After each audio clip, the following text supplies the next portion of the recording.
बिस्मिल्लाहिर्रहमानिर्रहीम अस्सलाम वालेकुम रहमतुल्लाहि व बरकातुहू। मेरे प्यारे मुअज़्ज़ज़ नाज़रीन, सोशल मीडिया का ये दौर है और हर बंदा वो सोशल मीडिया पे एनीवन कोई मसला सर्च करता है तो एनीवन सारे मौलवी सामने आ जाते हैं, उलमा कराम। उनमें फिर सारे फ़िरका वारियत वाले सारे उलमा कराम मौजूद होते हैं। एक चीज़ आपके सामने आज मैं रखने वाला हूँ, उसको आप अपने ज़हन के साथ, दिलो दिमाग के साथ आपने परखना है। मिर्ज़ा मंगोल, मिर्ज़ा जेलमी की बात मैं कर रहा हूँ कि जेलम की एकेडमी के अंदर ये बंदा कतौरा नमा बैठ के ऐसी ये आका करीम अलैहिस्सलातु वस्सलाम शान सहाबा अहले बैत के बारे में बकवासात करता है, मैं आपको बता नहीं सकता। और दुख वाली बात ये है कि ये वाला फितना कब से फैलना शुरू हुआ है। आज से 20 साल पीछे जाए तो ये वाला फितना नहीं था। आजकल फी नफसी जो भी नौजवान बंदा है, नौजवान लड़का लड़की है, वो जनाब इसकी जिद में इस अंदाज में है, वो कहता है जनाब मिर्ज़ा जेलमी कुरान और हदीस का हवाला देता है, बुखारी का हवाला देता है। और जब देखो ये बुखारी तो मैंने कहा साईं बुखारी तो दूर, इसको तो वैसे ही बुखार चढ़ा हुआ है कि जिस बुखारी शरीफ से ये हवाले देता है उसी बुखारी के अंदर इसका रद्द भी हो जाता है। आप यूट्यूब खोल कर देखें, आप मुफ्ती राशिद महमूद रजवी साहब का चैनल निकालें तो उन्होंने इस जेलमी का इस अंदाज में रद्द किया हुआ है कि जो जेलमी कुरान और हदीस से हवाले देता है उसी का रद्द बुखारी शरीफ से ही, कुरान से ही, उसी जनाब कुछ हदीसें छोड़ के वो हो जाता है। तो अगर तो हम ये देखें कि मिर्ज़ा जेलमी मिर्ज़ा मंगोल की इल्म की वसअत है तो फिर भी हम माने, ऐसी बात भी नहीं है। तो दरअसल ये बंदा हमारे सोसाइटी माशरे के अंदर फितना बाजी फैला रहा है। एक चीज़ और याद रखे कि ये कहता बाबे जो शाय को नहीं, बाबे शाय नहीं है, ये मिर्ज़ा मंगोल दावा करता है।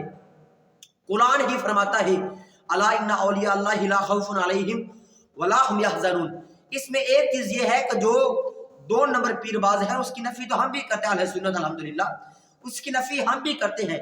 लेकिन जो अल्लाह ताला के औलिया, अल्लाह कामिल है, उन पे हमारा ईमान है और वो उनकी यानी कि कुरान पाक में उनके अंदर वाज़ेह दलील मौजूद है, वो भी मदद फरमाते हैं अल्लाह ताला के नेक बंदे वसालिहुल मुमिनून। इस अंदाज के अंदर मिर्ज़ा जेलमी काफ़ी और सही चीज़ों में ये झूठा होता है और हमारे सोसाइटी माशरे के अंदर शर फैला रहा है। कुछ अर्सा पहले इन्होंने ये चैलेंज किया, ये मिर्ज़ा मंगोल ने, मुफ्ती मुनीबुर रहमान साहब को भी आप मेरे मुकाबले में आके मुनाजरा करें। लेकिन आपको पता हमारे मुफ्ती मुनीबुर रहमान साहब वो किस शख्सियत का मालिक है, उनका अंदाज आप सबको पता है अल्हम्दुलिल्लाह। मुफ्ती साहब ने अपना पहले तो मौक़िफ़ दिया, फिर बाद में मुफ्ती मुनीबुर रहमान साहब ने अपना सारा कैरियर उन्होंने अशरफ आसफ जलाली साहब तहरीक लब्बैक पाकिस्तान के तहरीक लब्बैक या रसूलुल्लाह के जो चेयरमैन है। अब कुछ देर पहले ये मिर्ज़ा मंगोल फिर कहता है कि अगर तुम्हारा सुन्नियों का कोई बड़ा है ना तो जो मेरे लेवल का हो, ये मिर्ज़ा जेलमी कहता है जो मेरे लेवल का हो मेरे मुकाबले में लेके आओ। तो जब जलाली साहब के जो शागिर्द हैं उन्होंने इसको, जब जैसे मुफ्ती शाही साहब है, एक दो और भी है, वो भी बड़े माशाल्लाह मुनाजर है, उन्होंने जब ये दावा किया, उन्होंने ये मिर्ज़ा जेलमी को कहा भी अगर तुम मुनाजरे की बात करते हो जलाली तो कुजा है, हम उसके गुलाम हाजिर हैं, हम जलाली के तलबा हाजिर हैं। तो जेलमी आगे से ये बकवास करता है कि जनाब आप मेरे लेवल के नहीं हो, अहले सुन्नत का जो कोई बड़ा है ना उसको मेरे मुकाबले में लेके आओ, मैं उनसे मुनाजरा करना चाहता हूँ। ये मिर्ज़ा जेलमी, वो मिर्ज़ा जेलमी जो सिर्फ एक अकेडमी में बैठ के कुरान और सुन्नत को लोगों तक पहुंचा रहा है, ना अवामुन्नास में आता है। जब जुमे की बात पूछी जाए तो कहते हैं अल्हम्दुलिल्लाह मेरा जुमा अकेडमी में हो जाता है, जबकि मस्जिद जाना होता है, नमाज बाजमात पढ़नी होती है। उन्होंने जो अकेडमी बनाई है उस अकेडमी के अंदर ही जनाब उसका जुमा होता है, उसी अकेडमी का उनकी नमाजें सब कुछ हो रहा है। मेरे प्यारे मुअज़्ज़ज़ नाज़रीन, जब जलाली साहब को इस बात का पता चलता है कि ये मिर्ज़ा मंगोल मुझे मुनाजरे का चैलेंज कर रहा है तो जलाली साहब ने तो हमी भर ली भी, मैं तैयार हूँ, टाइम जगह आप दे, हम हाजिर हो जाएंगे। लेकिन जब ये मंगोल को पता चला भी अब ये सुन्नियों का शेर इमाम जलाली मुकाबले के लिए तैयार हो गया है तो फिर इसकी बोलती बंद हो जाती है। फिर एकदम इसको ऐसा क्या होता है कि जब हम कहते हैं अगर तुम इल्म वाले बंदे हो, तुमने किताबें पढ़ी है तो जलाली साहब के मुकाबले में आओ ना, तो फिर इसकी बोलती बंद हो जाती है। तो मेरे प्यारे मुअज़्ज़ज़ नाज़रीन, मिर्ज़ा मंगोल, मिर्ज़ा जेलमी हमारे इस मुआशरे के अंदर सिर्फ फसाद की जड़ है ऐसे बड़े लोग जो लोग इसको लाइक करते हैं, इसकी व्यूवरशिप बहुत ज़्यादा है। कुछ दिन पहले ये दावा कर रहा था सोशल मीडिया पे कि मेरी व्यूवरशिप बहुत ज़्यादा है यूट्यूब के ऊपर, मेरे जनाब इतने फॉलोइंगशिप है और ये एनिमल मेरे इतने ग्रुप चल रहे हैं और टिकटॉक मेरा अकाउंट है, मेरा फेसबुक अकाउंट है, एनिमल ये कह रहा था।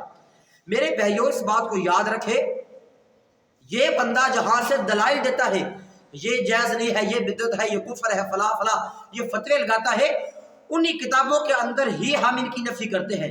اس کے رد کے اندر جو حدیث پاک موجود ہوتی ہے، تو میرے پیارے بھائیوں یہ ہماری سوسائٹی معاشرے کے اندر ایک قسم کا فساد ہے کہ جب ذاکر نائک پاکستان میں آتا ہے اور اس کے بارے میں اہلا و سہلا مرحبا کے نعرے یہ بغیرت یہ ادھر جیل کے اکیڈمی میں بیٹھ کے بکواسات کرتا ہے ذاکر نائک کے بارے میں، اور طارق مسعود امریکہ کے اندر بیٹھ کے اللہ کی ذات کے بارے میں، قرآن کے بارے میں، رسول مصطفیٰ کے علوم کے بارے میں، کرامن کاتبین کے بارے میں گستاخیاں کرتا ہے، تو جناب اس کو مشورے دیتا ہے یہ مرزا منگول کہتا ہے کہ میرا مشورہ یہ ہے طارق مسعود کے حق میں آپ پاکستان سے باہر رہو، یہاں کے لوگ شر پسند ہے۔ جو بندہ گستاخیاں کرے تو یہ بندہ اس کی تائید کر رہا ہے، تو پتہ چلتا ہے کہ یہ بندہ جو گمراہی کرتا ہے یہ تو اس کا سہارا بن رہا ہے۔ تو میرے پیارے معزز ناظرین میں آپ سے گزارش کرتا ہوں اس بندے کی فتنے سے بچنے کی کوشش کرے، حتی امکان اس کی ویڈیو سے بچے کہ یہ بندہ ہمارے معاشرے کے لیے بہت ایک شر پسندی پھیلا رہا ہے، ہمارے اپنے اہل سنت علماء کی اس نے امیر اہل سنت کے خلاف بولا، جلالی صاحب کے بارے میں، بابا خادم حسین رضوی صاحب کے بارے میں، اور اسی طرح یہ بندہ مفتی مجیب الرحمان صاحب کے بارے میں، مفتی سمر صاحب اطاری قادری کے بارے میں، اینیمن اور بھی کافی شخصیات ہیں جن کے بارے میں یہ بکواسات کرتا ہے۔ تو یہ صرف فساد کی جڑ ہے۔ میں دعا گو اللہ تبارک و تعالیٰ اس کو ہدایت کا رستہ نصیب فرمائے۔ ہماری اس ویڈیو کو لائک شیئر، چینل کو ضرور سبسکرائب فرما دیں۔ آمین وما علیہ الا البلاغ المبین۔